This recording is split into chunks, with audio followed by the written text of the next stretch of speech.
Hey guys, today it's all about a top 10 fish for beginners list. Now, let's start off by saying that this is not a ranking. We're going through 10 different basic fish that we feel are great for beginners because they have attributes to make them easy to keep, to benefit your tank, and they're just a great way to get introduced into keeping aquarium fish. Now, we don't rank them because it's really pretty unfair or less relevant to compare smaller fish that are very shy and timid that you would typically keep in a small tank versus fish that are a little bit larger that go in another type of environment altogether. So it's not all that relevant. That's why we're not really ranking the fish. We're just going to go through the top 10 in our opinion that are good for beginners. Now, the number one fish, of course, is one of the founding fish of the tropical fish hobby, the guppy. This is a great fish for beginners.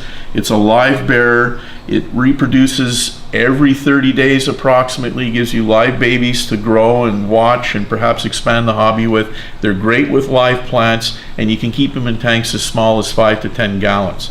Now, the next group of fish or variety of fish are sportails and platies. Now, we've lumped them together because they are live bearers too. They're very similar in character. You can get them in a variety of different colors, just in fact like you can guppies.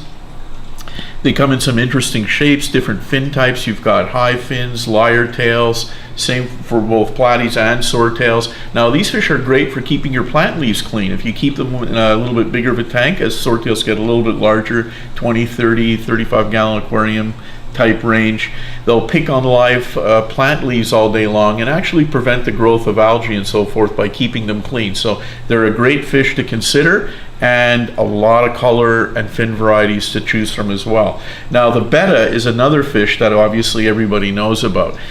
No list is complete without bettas. They're great for everybody. You can keep them in smaller containers of 1 to 2 gallons without any issue at all. Just make sure to change their water on a regular basis and keep them at the right temperature. Their fin colors, fin types are just amazing these days is what's available. They breathe atmospheric air. The males have absolutely gorgeous fins. They display often. They're really a great option for everybody to consider keeping. Even if you're a seasoned pro, it's always nice to have a small display with a male betta in there.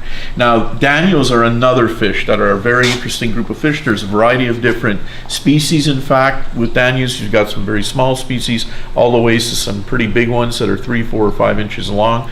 Those are fast-moving fish. They're very robust. They're easy to breed.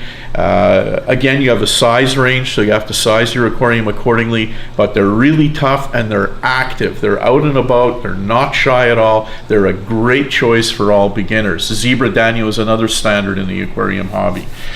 The neon tetra. Now, this is another great fish. Belongs in a school. It's small. It's got stunning colors that rival any marine fish, in fact. They're totally peaceful. They're great for a planted tank. And again, 5 gallon tank is not too small to house a school of 6 to 10 neon tetras in. Cory catfish. This is a large group of fish. Actually, there's quite a few different species of cories. They're totally peaceful. They rummage them out the bottom of your tank. They'll help the filter pick up debris as it releases when they're rummaging around the bottom. One thing you got to remember about cories is that they really like to be kept in minimum size groups of at least 3 or 4 fish, and make sure to use a fine, smooth substrate. They don't like coarse gravel. They don't like sharp substrate. It's important they've got barbells to look after them and make sure they feed properly and stay healthy. Smaller diameter, smooth type substrates are the best. Sand is generally fine for them. Now, rasboras are another interesting group of fish. There are a lot of very hardy species. The typical harlequin rasbora is a very hardy fish. It schools like the neon tetra. You can go on the same type of tank range as well, tank size range as well. They come in different, there are various species that are easy to keep, and they're really an attractive fish, easy to feed, fairly resistant. Another great choice when it comes to keeping fish. Now, if you want to get into fish that are a little bit bigger, we have in the tetra group, for example, black tetras. Super hardy fish, can tolerate temperatures easily to 74, 75 degrees Fahrenheit. They like to school, but they're tough. They need to be kept with slightly faster moving fish that are a little larger, like danios that we were mentioning. Maybe some of the larger species would do well with black tetras. really hardy fish. For beginners, that's always important. These are really, really resistant fish.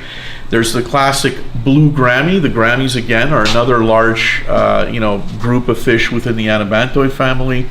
The blue Grammy belongs in tanks really minimum size of 20 to 25 gallons. They get to be a good 3 or 4 inches long.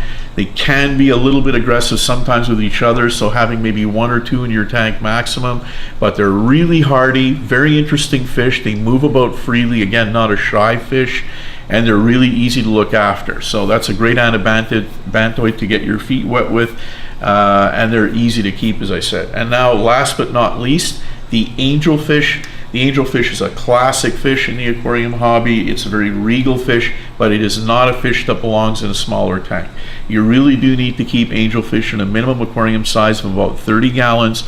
A little bit better to use a tank that's at least 16 inches high or so, or a little bit more.